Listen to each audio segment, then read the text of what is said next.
So here's a wild thought for you. How does a book written 75 years ago, I mean, a story from a world without internet, without smartphones, without any of our tech, end up at the absolute top of the bestseller lists today? It's a fascinating puzzle, and I think the answer is hiding inside one of the most powerful warnings ever written down. Yeah, we're talking about George Orwell's 1984. It came out way back in 1949, and yet somehow it's a #1 bestseller right now. And think about it, this isn't just some dusty classic that students are forced to read for class. These are people like you and me actively going out and buying it, reading it, and talking about it. And the engagement is just staggering. I mean, look at this. On Goodreads alone, we're talking over 5.4 times million ratings. That's a huge living, breathing audience that is grappling with the ideas in this book. So what is it? What's the secret sauce? What is it about this 75-year-old story that still manages to captivate and honestly haunt millions of us? Well, to really get why this book has such a grip on us, we've got to dive in. We have to step inside the absolutely chilling world that Orwell built. And fair warning, it's a world that might seem totally alien at first, but you'll find that parts of it feel eerily familiar. The story just drops us right into this dark, dystopian society where the ruling party has total and complete power. But this isn't just about controlling what you do. No. This is a war for your mind. It's a constant, relentless push by the government to control reality itself. The guy we follow through this nightmare is Winston Smith. And get this, his job at the so-called Ministry of Truth is to literally rewrite history. He changes old documents and records to make sure the past always matches whatever the party is saying today. And all this happens under the constant gaze of Big Brother, this looming figure whose face is everywhere, reminding you that every single thing you do, say, or even think is being watched. But here's the really clever and terrifying part. This whole system of control isn't just held up by force. It's actually built on a single core psychological trick. Orwell really boils down the party's power to one fundamental instruction. So what do you think it is? What's the one command that holds this whole terrifying world together? And there it is. Let that just sink in for a second. The ultimate goal isn't just to make you obey. It's to make you surrender your own perception of reality.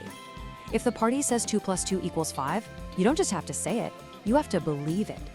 Because once you give that up, once objective truth is gone, well, you have nothing left to stand on.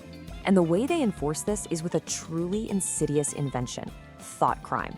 Just thinking the wrong thing, doubting the party silently in the privacy of your own head, that is the single worst crime you can possibly commit.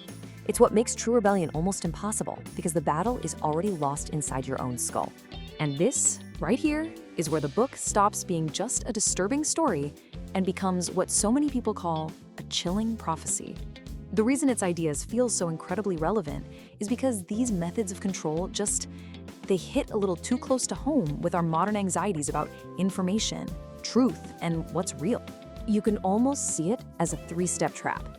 First, you control the past by rewriting it whenever you need to. Second, you police the present by making dissent an internal crime, a thought crime. And third, the final knockout blow, you control the future by forcing people to abandon what they know is real. It's a complete takeover of human consciousness. There's just no room left for an independent thought to survive. And you know, the reason this warning lands so hard is because Orwell was a master at building this world. It never feels like a silly fantasy. Everything from the technology to the psychology just feels so plausible.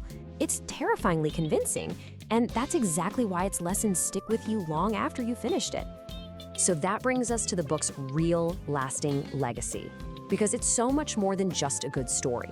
It's what you'd call an admonition, a powerful, crucial warning that's been passed down from one generation to the next.